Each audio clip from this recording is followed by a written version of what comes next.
결혼하고 6개월 만에 남편 용돈을 80만 원에서 100만 원으로 올려줬습니다. 그런데 남편이 갑자기 돈 관리를 각자 하자고 하더군요. 프라이버시 존중이라면서요.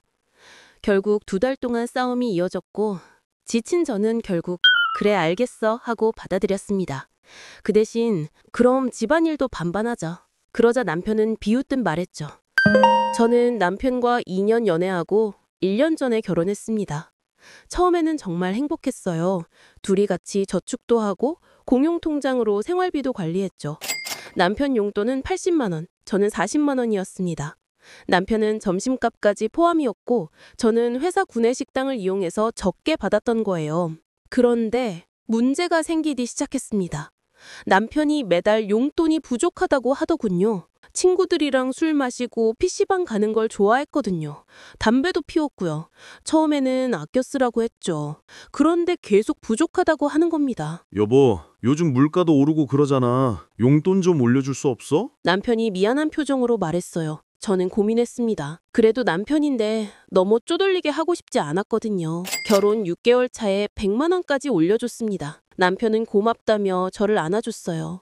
그런데 결혼 1년쯤 됐을 때였습니다. 남편이 갑자기 이상한 소리를 하기 시작했어요. 여보, 요즘 부부들은 프라이버시를 존중한대. 각자 버는 돈에 터치 안 한다더라? 저는 당황했습니다. 갑자기 무슨 소리냐고요? 우리 돈 각출해서 생활비만 내고 나머지는 서로 터치 안 하면 어때?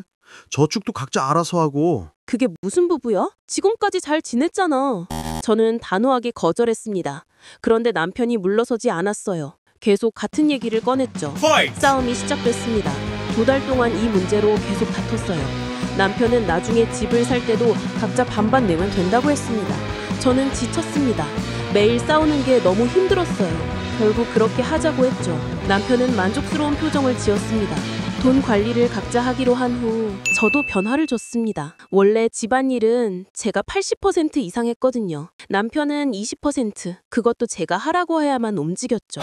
빨래, 설거지, 청소, 요리까지 거의 다 제 몫이었습니다. 그래서 집안일도 반반 나눠서 하자고 했어요.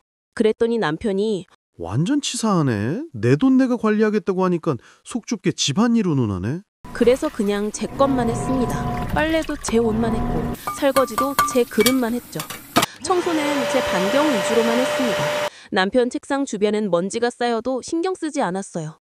일주일쯤 지났을 때 남편이 불만을 터뜨렸습니다. 야, 이거 너무 치사한 거 아니야? 집안일도 안 하고? 치사해?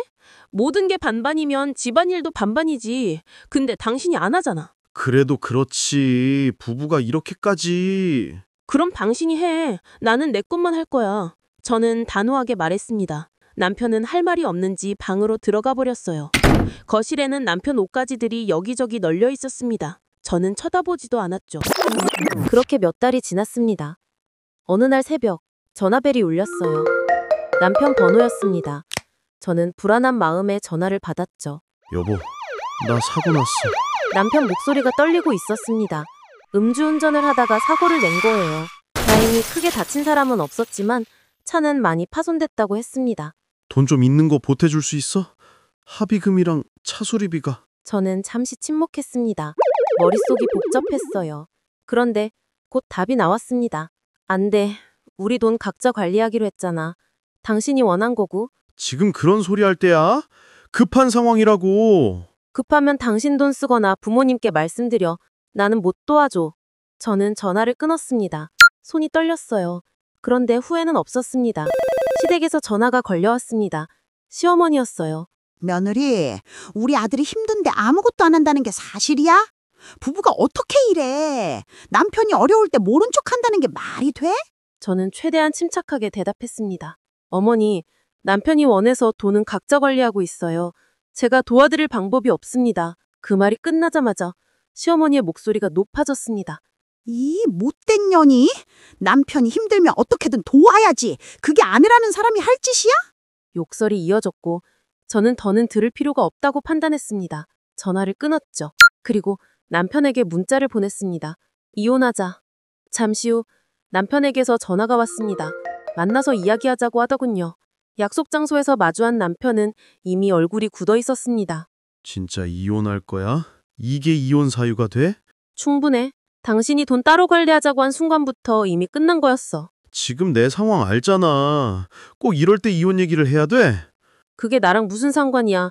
당신이 벌린 일이잖아. 당신이 원해서 돈도 따로 관리한 거고. 남편은 아무 말도 하지 못했습니다. 며칠 뒤 시댁에서 남편의 합의금 문제로 본가를 정리하고 전세로 이사 간다는 소식이 들려왔습니다. 저는 이혼 서류를 준비했습니다. 1년 남짓한 결혼 생활이 이렇게 끝나는구나 싶었죠. 슬프지 않았냐고요? 물론 슬펐습니다. 하지만 더 이상 이 사람과 함께할 수 없다는 확신이 들었어요. 남편은 끝까지 제가 냉정하다고, 치사하다고 했습니다. 하지만 모든 선택은 그가 한 것이었습니다. 돈을 따로 관리하다고 한 것도, 음주운전을 한 것도, 책임을 제게 떠넘기려 한 것도 전부 남편이었죠. 이제 저는 혼자입니다. 막막하지만 이상하게 후련했습니다. 앞으로의 길이 쉽지는 않겠지만 적어도 이제는 불공평한 관계에서 벗어났으니까요.